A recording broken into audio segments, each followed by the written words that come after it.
Today we continue our new series where we're reviewing all the off-season activity and doing a GM report card for each and every NHL franchise. Today we continue on in the Atlantic Division and we take a look at Kevyn Adams and the Buffalo Sabres. They had some interesting activity. Are they taking the right steps in the right direction to keep pushing for playoffs and end this drought? We'll discuss that coming up next.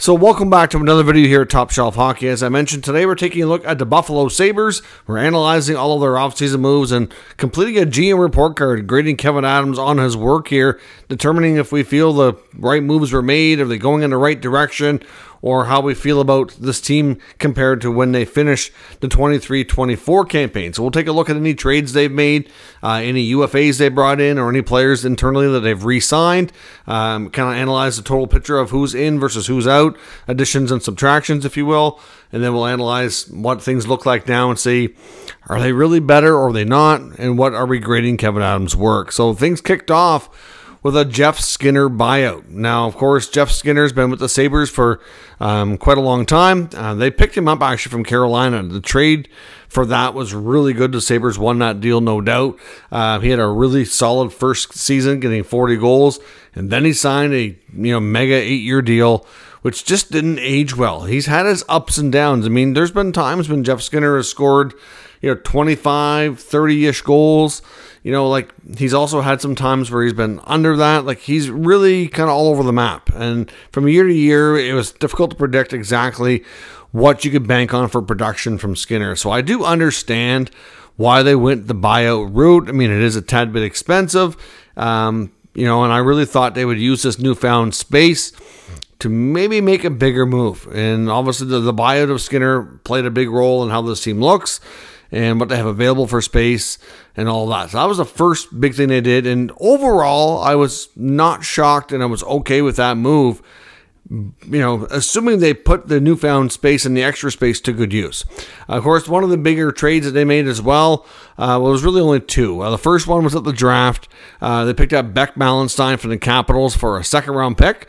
I have no problem with that. Beck Malenstein's established himself in the last couple of years as a pretty good fourth line, NHL bottom six grinder, if you will. He's played with Washington.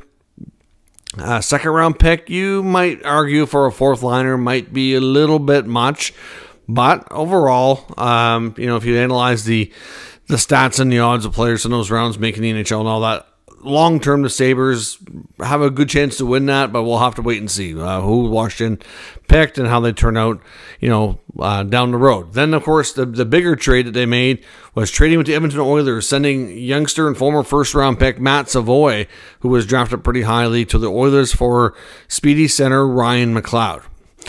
And that was a trade I was not fond of from the day it happened, and even looking at it now, I am still not fond of it. Now, here's the thing. I have nothing against Ryan McLeod, and I would agree that the Sabres need it and could benefit from getting that type of player. Now, the one thing that they really seem to focus on here was kind of revamping the bottom six, right? With Malenstein, McLeod coming in. Ryan McLeod is a really good skater, really fast, fairly smart guy, got good size.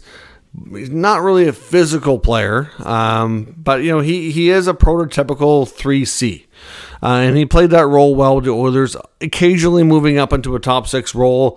So some of his points came from being elevated, but when he played bottom six, which is where he's better suited more consistently, there wasn't a lot of offense there, and he would have long droughts. But defensively, skating wise, there's certainly aspects of his game that I like and respect, and I do think that part of the Sabres lineup with him there is better with him there. But I just don't like the idea that they gave up Matt Savoy, who I think has a really high offensive ceiling, was a high pick for a reason. I understand that you have a lot of younger players here that clearly, they're not all likely going to be Sabres. Like, Zach Benson looks really good from last year. You still got Peterka, who's still young. You've got Cousins and Quinn. They've obviously got other guys coming. And, they're not all going to have a chance to be Sabres. But Savoy, I don't know. I really like his ceiling. And long term, this could be a deal they regret. It gives the Oilers a player in their lineup that's going to be on an ELC, and he may not play like the full season in the NHL this coming year. Maybe he's an up and down kind of guy. I don't know. We'll see. I don't like the trade. I think they gave up on a really good prospect way too early for somebody he's played enough in the NHL to know what he is, and he's a good, useful player. I just would have never given up that kind of an asset for that kind of player. I would have given up a second-round pick. I would have given up a different roster player. I would have given up something else. I would have probably traded Peyton Krebs for him. But like, and Krebs is a former first rounder himself, but he's played long enough now that we know what he is, right? So clearly, I just don't like that deal. I'm okay with the Malenstein trade, but I think maybe they give up a little bit much, but not as egregious to me as the Savoy for McLeod trade.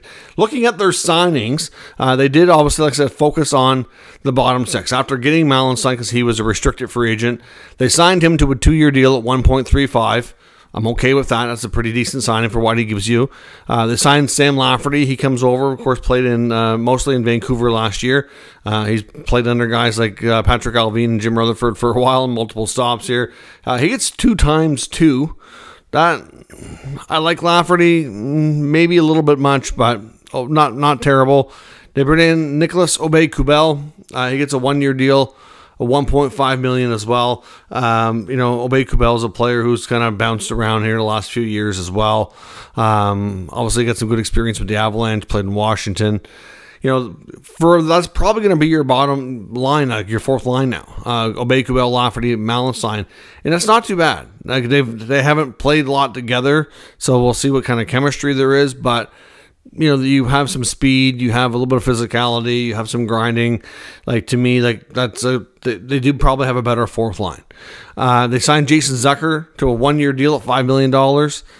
I think that's an overpayment. Zucker's a player, again, he can be useful. He can fit in the right spot. But for $5 million, that tells me that you're banking on him playing in the top 6.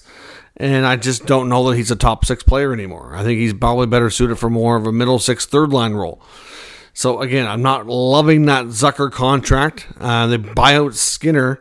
They bring in Zucker. Now, thankfully, it's only 1 year, so if it doesn't work great, if he doesn't get you 20, 25 goals, then it's not the end of the world from a long-term commitment at least. But, I don't know. I'm not sure I love that signing. James Reimer comes in on a 1-year deal at $1 million. I don't mind that at all. They signed UPL. Ukko-Pekka Luukkonen gets rewarded. The RFA goalie gets a 5-year contract from the Sabres at $4.75. He really took the net last year, ended up finishing with a .910 save percentage and a 2.57 goals against. For that kind of numbers, that's a good bet by the Sabres. They still have Devin Levi on a ZLC. They bring in Reimer to kind of have that third string competition. They can go with the veteran behind UPL if they feel like Levi can benefit more from time in the minors. At the same time, they can go with Levi, and if they need to put Reimer on waivers, they can, but they have enough cap space. To be honest, they could carry 3 too. Like, it's not really ideal for the goalies, but from a space perspective, if they don't want to lose somebody, they can do that too. So they're bringing him in as a, possibly a number 3 goalie or somebody who's going to be a 2 and to kind of give competition for Levi. I have no problem with that. Good veteran who can, maybe benefit. The younger goalies can benefit from having him around. They signed a couple of defensemen internally. Henry Yokoharu gets a 1-year deal at $3.1 million. Jacob Bryson gets a 1-year deal at $900K. Cale Clegg, 1-year league minimum 2-way contract. Jack Rathbone, 1-year 2-way contract, league minimum as well for some extra depth as well. So overall, not really a ton of change. The main change we see is on the fourth line, and then you bring in one middle 6 player who, in my opinion, is not a great replacement for Jeff Skinner. So looking at the players that come into the lineup, new to the Sabres this year, you've got Ryan McLeod, you've got Nicholas Aubé-Kubel, you got Sam Lafferty, you got Beck Malenstein, you got Jason Zucker, and James Reimer. So like I said, Not to say that the main one that I'm kind of iffy on is Zucker, and I don't mind McLeod coming in. I just don't like what you gave up for him. Going out, you've got Jeff Skinner, who was bought out. You got Zegmus Girgensons, who's been there a long time, leaves as a UFA. Tyson Jost is not re-signed. Victor Olofsson is not re-signed. Eric Robertson, who wasn't there too long after coming over from Columbus, he's out. And of course, top prospector, one of them, Matt Savoy, also out. And goalie Eric Comrie, also not brought back as well. We see a decent amount of change. It's just nothing that's really significant. Looking at their projected lineup now, you're probably going to have a top 6 of Thompson, Tuch, Peterka, likely maybe a second line, possibly Cousins, Zucker, Quinn. I can see, based on Zucker being paid $5 million, that they're probably going to give him an opportunity to play second line. But Zach Benson's going to be very capable as well. Between Benson competing with guys like Quinn and Zucker, I can see Benson getting a lot of top 6 time. But to you round out your top 9, because you get those top 6, then you get Benson, Ryan McLeod, possibly Jordan Greenway. Then you get the fourth line of Lafferty, Obey, Cabell, and Malice. And you still got Peyton Krebs, too. I'm not quite sure where Peyton Krebs is going to fit in this lineup. Maybe he plays Greenway and they put him on the third line on the wing, but I'm not really sure that's great. I mean, obviously with his skating ability with McLeod and Benson, that could be a really speedy line. But do they want a more physical, size aspect there with a guy like Greenway? I'm not sure how the coaching staff, of course, will feel about that in Lindy Ruff. So we'll see on the back end, very similar to last year. You've got, mostly the same D. There's really not a whole lot of change there. You got Darlene, you got Powery, Byram, Samuelson, Joker Hyru, and Connor Clifton. Eric Johnson was there for a bit. He didn't come back, but otherwise it's the same group. And in goaltending, you get UPL, Reimer, and Levi. So, looking at their stats last year, to me, they ranked 24th in goals against. They were 11th in They ranked 24th in goals for. They were 11th in goals against. So they actually did a pretty decent job of keeping the puck out of the net, right? Especially with the decor growing and maturing, UPL grabbing the net and playing better down as the season went along. And they're coming back with largely that same group. So from a goals against perspective, in theory, we'll see, of course, what changes and tweaks Ruff makes. Maybe things will be different if he wants them to play different styles or whatnot, or different systems. But, defensively, they were okay. They were all right that way. There really wasn't a lot to tweak, and they have largely the same personnel. Goals for, though, on the other hand, like I said, they were 24th in the league. They had the league's 29th ranked power play. Okay? Out of that 29th ranked power play, the player you got rid of, Jeff Skinner, had 12 power play goals. I understand Jeff Skinner not living up to that big contract, which led to the buyout. But the problem is you bought him out and you didn't really replace him. I'm sorry, I don't see Jason Zucker as being that replacement. And it's just that simple. Victor Olofsson, he's not back. I mean, he's, last year, I guess it was a little different for him. But in the past, there's been times where he's been a power play goal producer too. Not so much last year, but a couple of years back. So they just seemed to focus more on the fourth line. They didn't really do anything to help the top 6. Now, Peterka was a 30-goal guy last year. Thompson and Tuch definitely regressed a bit, and that certainly pushed their goal totals down. If those guys, if Thompson can bounce back, that'll help bring that back up. Jack Quinn, obviously, is still somebody who's dealt with a lot of injuries the past couple of years. We'll see. Benson's still maturing. Maybe they get more out of him this year. But I don't know. I have concerns that their power play is not going to be able to be any better, and that their goals for is going to struggle to get any better too.